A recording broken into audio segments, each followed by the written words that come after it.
Hello everyone. सो जो आज का हमारा टॉपिक है वो है एनएमआर स्पेक्ट्रोस्कोपी। एनएमआर स्पेक्ट्रोस्कोपी का मतलब है nuclear magnetic resonance spectroscopy and it's a powerful analytic technique used for the structural elucidation of organic compound, determination of molecular conformation। तो ये टेक्निक भी हमें ऑर्गेनिक कंपाउंड्स और मॉलिकुलर कंफर्मेशन, मॉलिकुलर क्या उसकी कंफर्मेशन है, कैसा स्ट्रक्चर है, उस चीज को बताने के लिए हमें ये स्पेक्ट्रोस्कोपी काम आती है। It is based on the principle that certain atomic nuclei possess a magnetic moment and spin, which can interact with the external magnetic field and radio frequency radiation। तो कई ऐसे मॉलिक्यूल्स हैं हमारे पास जिनके पास न्यूक्लियस में स्पिन है। उसको जिनके पास न्यूक्लियस में स्पिन है उनको हम nuclear magnetic resonance active NMR active nucleus बोलते हैं, जो कि स्पेक्ट्रोस्कोपी को स्टडी करने के लिए इंपॉर्टेंट है। जिनके पास वो स्पिन नहीं है, मतलब इवन नंबर ऑफ प्रोटॉन्स और न्यूट्रॉन्स है न्यूक्लियस में, वो हमारे इनएक्टिव एनएमआर इनएक्टिव एटम्स बोलते हैं उनको। तो जो ये इसका जो प्रिंसिपल है, प्रिंसिपल यही है that NMR it is based on the principle of nuclear magnetic resonance। Nuclear magnetic resonance होनी चाहिए, हमारे जो भी हमारा एटम है उसमें एक पर्टिकुलर स्पिन होनी चाहिए।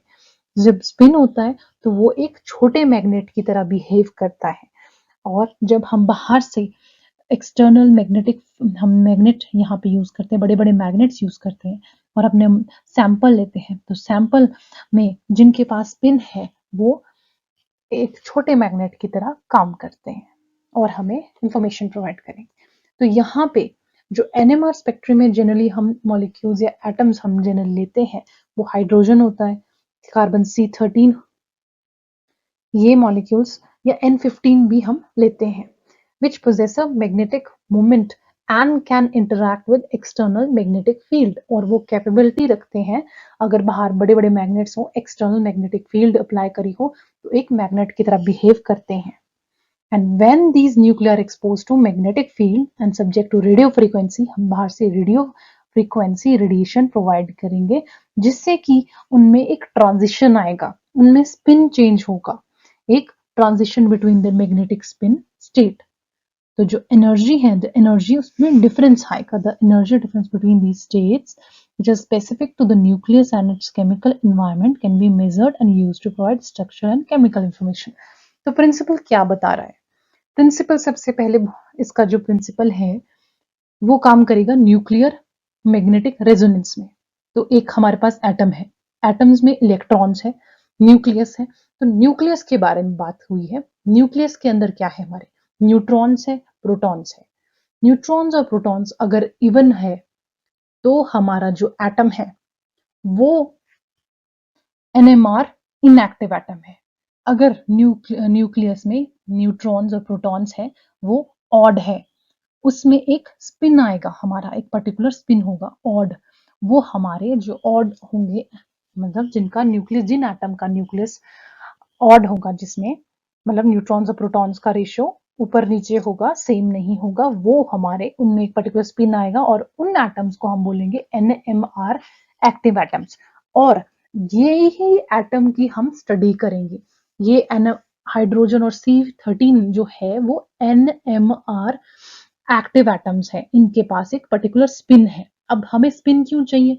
स्पिन इसलिए चाहिए बिकॉज ये जब एक मैग्नेट की तरह काम करेंगे, जब हम बाहर से मैग्नेटिक, ये बड़े बड़े मैग्नेट्स रख देंगे या मैग्नेटिक फील्ड प्रोवाइड करेंगे और रेडियो फ्रीक्वेंसी पास करेंगे, तो एक ये क्या करेंगे, मैग्नेट की तरह बिहेव हो जाएंगे, अलाइन हो जाएंगे। कुछ हमारे इसकी डायरेक्शन में अलाइन होंगे, कुछ एंटी, कुछ पैरेलल डायरेक्शन में अलाइन होंगे, कुछ एंटी पैरेलल डायरेक्शन में अलाइन होंगे।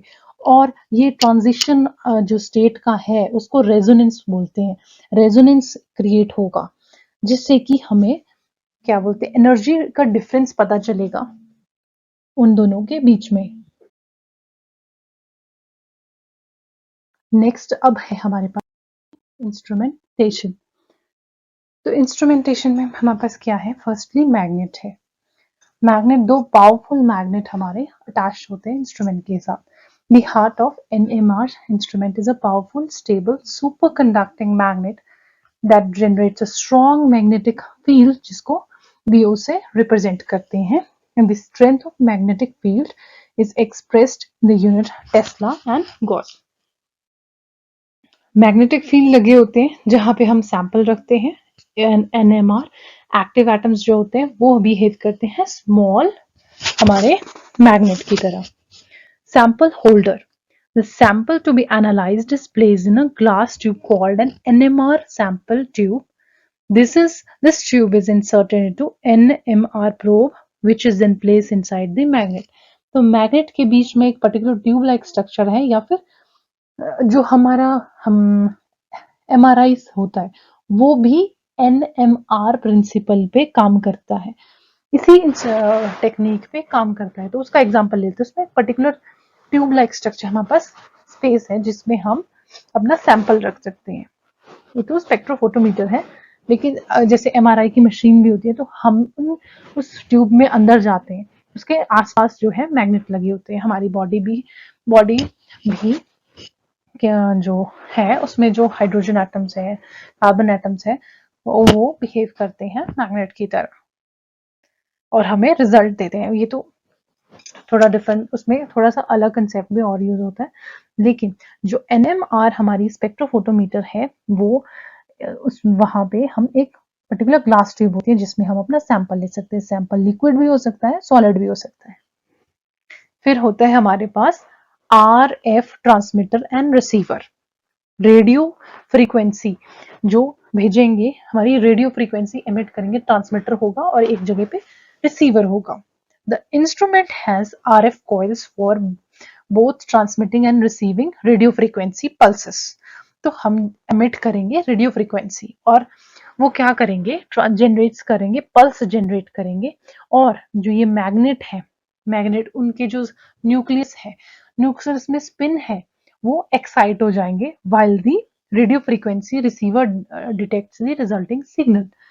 तो जब हम रेडियो फ्रीक्वेंसी पास करेंगे अपने मैग्नेट से, और मैग्नेट एक पावरफुल स्ट्रॉन्ग मैग्नेटिक फील्ड बनाएगा, उसके अंदर हमने सैंपल रखा है NMR, एक्टिव एटम्स जो उसके होंगे वो भी मैग्नेट की तरह बिहेव करेंगे, उनका भी एक पर्टिकुलर स्पिन होगा, वो भी एक्साइट करेंगे और रेजोनेंस में आएंगे और एक सिग्नल देंगे जो कि डिटेक्टर डिटेक्ट करेगा।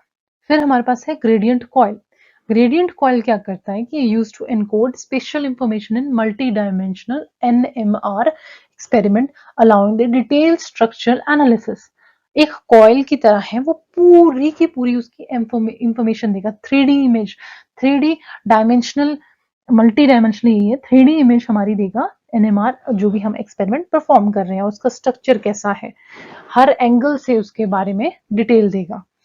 Computer and data processing software, फिर जो वो डेटा हमें प्रोवाइड करेगा, कंप्यूटर उसको एनालाइज करेगा। A computer control the spectrophotometer, collects data and process it.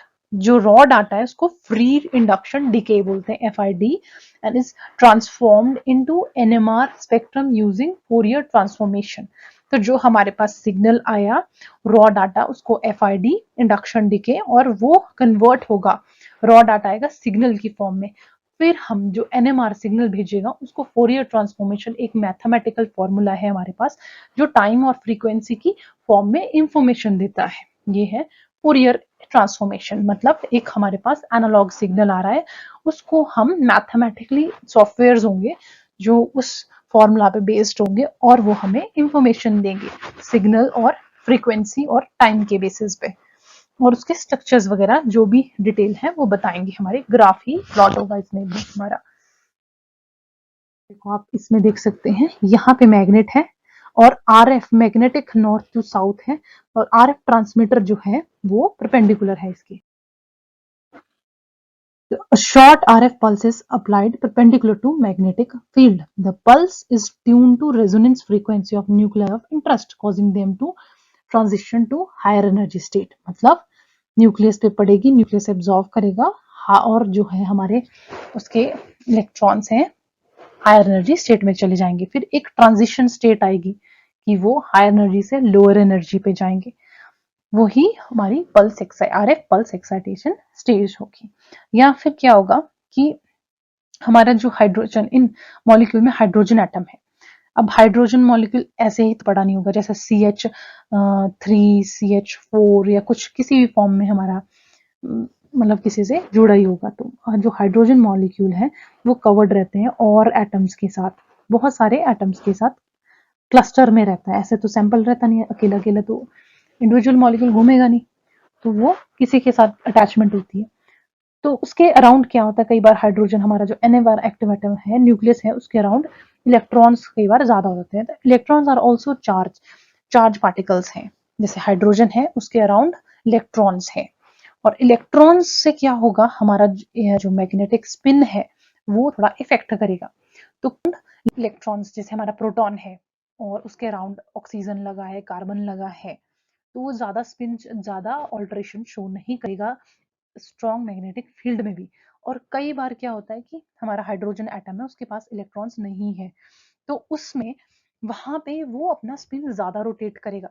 तो ये इन्वायरमेंट का फर्क पड़ेगा हमारे हाइड्रोजन, कुछ हाइड्रोजन एटम्स के पास, मतलब एग्जांपल ले लो कि CH4 है, तो उसमें सी के साथ अलग अलग डायरेक्शंस में हमारे एच एटम प्रेजेंट है। तो सेम इन्वायरमेंट है, उसमें जब हम मैग्नेटिक फील्ड अप्लाई करेंगे, जो हाइड्रोजन एटम होगा वो मैग्नेटिक की तरह जब बिहेव करेगा, सारे की सारे जो हाइड्रोजन एटम उससे लगे हैं वो सिमिलर काइंड ऑफ इन्वायरमेंट में है, और स्पिन भी वो सेम काइंड ऑफ, मतलब सेम सा बिहेवियर शो करेंगे जब हम स्ट्रॉन्ग मैग्नेटिक फील्ड लगाएंगे या फिर रेडियो फ्रीक्वेंसी पास करेंगे।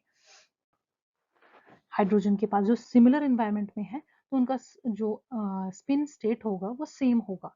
लेकिन अगर हाइड्रोजन एटम कुछ ऐसे हैं कि CH3 CH4 या डबल बॉन्ड, तो उनको हम, वो एक बीटा स्पिन स्टेट होती है उसमें जाते हैं, और मतलब जिनके पास ज्यादा इलेक्ट्रॉन्स है, और जिनके पास कम है H atom which do not have much electrons, मतलब अपने आसपास ज्यादा नहीं है इलेक्ट्रॉन्स नहीं है, वो अल्फा इलेक्ट्रॉन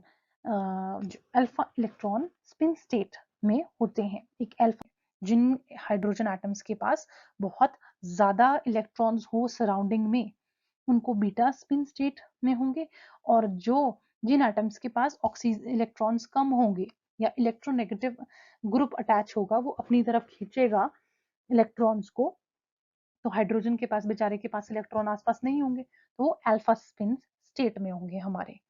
उससे की, तो हाइड्रोजन जो एटम है हमारे, हाइड्रोजन एटम है वो दो स्पिन स्टेट शो करेगा, अल्फा स्पिन स्टेट और बीटा स्पिन स्टेट, दो टाइप ऑफ, एक रेजोनेंस उसमें आएगा, एनर्जी का डिफरेंस होगा, जो डिफरेंस होगा उसको हम कैलकुलेट करेंगे और अपना जो डाटा है उसको प्रोसेस करेंगे। नेक्स्ट है हमारे पास relaxation and signal detection.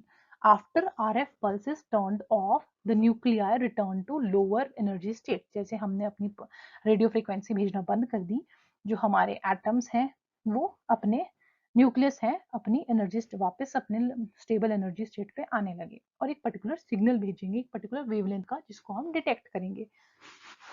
Data processing. FID is processed to Fourier transformation to obtain NMR spectrum which consists of peak corresponding to different nuclei environment within the sample।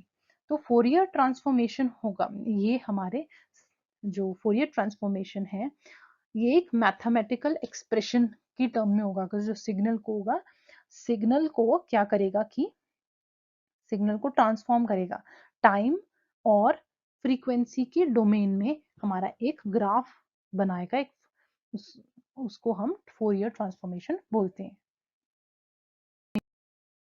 Application क्या है, structure को determine करने के लिए NMR is widely used to elucidate the molecular structure of organic compounds including complex molecules like proteins and nucleic acids. तो structure के बारे में, डिटेल स्ट्रक्चर के बारे में बताएगा, जैसे मैंने बात करी आपको alpha spin state, beta spin state, beta spin state. तो अल्फा स्पिन स्टेट वो जिसके पास ज्यादा इलेक्ट्रॉन्स नहीं होंगे, उसके सराउंडिंग में नहीं होंगे, तो वो हमारे पास डिटेल बताएगा कि ये हाइड्रोजन एटम इसके साथ जुड़ा है या इसके साथ ये कॉम्प्लेक्स बना रहा है, इसके साथ कार्बन है, ये इंफॉर्मेशन मिलेगा। बीटा स्पिन स्टेट मतलब जिसके अराउंड बहुत ज़्यादा इलेक्ट्रॉन्स है हमारे मॉलिक्यूल्स के साथ, तो स्ट्रक्चर डिटरमाइन करने में एक हेल्पफुल टेक्निक है। क्वांटिटेटिव एनालिसिस मीन्स कि क्वांटी कंसंट्रेशन कितनी है हमारे कंपाउंड की, और डायनामिक स्टडीज में इम्पॉर्टेंट है। It can provide insight into molecular dynamics. मैं यही बता रही थी, मॉलिक की स्ट्रक्चर के बारे में बताता है, बहुत ही डिटेल स्ट्रक्चर के बारे में ये हमें इंफॉर्मेशन देता है। किसके अराउंड कितने एटम्स है, कैसे इनकी बॉन्डिंग है, क्या स्पेशल अरेंजमेंट है, कॉन्फर्मेशनल चेंजेस क्या है, रिएक्शन मैकेनिज्म के बारे में स्टडी करता है। क्वालिटी कंट्रोल में, इंडस्ट्रीज में, फार्मास्यूटिकल्स में, फूड एंड क्वालिटी कंट्रोल में, ऑथेंटिकेशन में यूजफुल है। मेटाबोलिमिक्स and प्रोटेनोमिक्स, it is used in metabolics and proteomics research to study the composition and dynamics of biological molecules. Biomolecules जो भी हैं या केमिकल स्ट्रक्चर्स हैं, पूरी की पूरी थ्री डायमेंशनल और डिटेल स्ट्रक्चर देगा कि कैसे इनकी बॉन्डिंग है, क्या इनका रिएक्शन है, बहुत ही डिटेल में हमारी रिजल्ट देगा। बहुत इंपॉर्टेंट स्पेक्ट्रोस्कोपी है ये। NMR spectroscopy is a versatile and non-destructive technique, making it an essential tool in chemistry, biochemistry, and other scientific fields. So, this is all about the topic. Thank you. Do subscribe and do like my channel.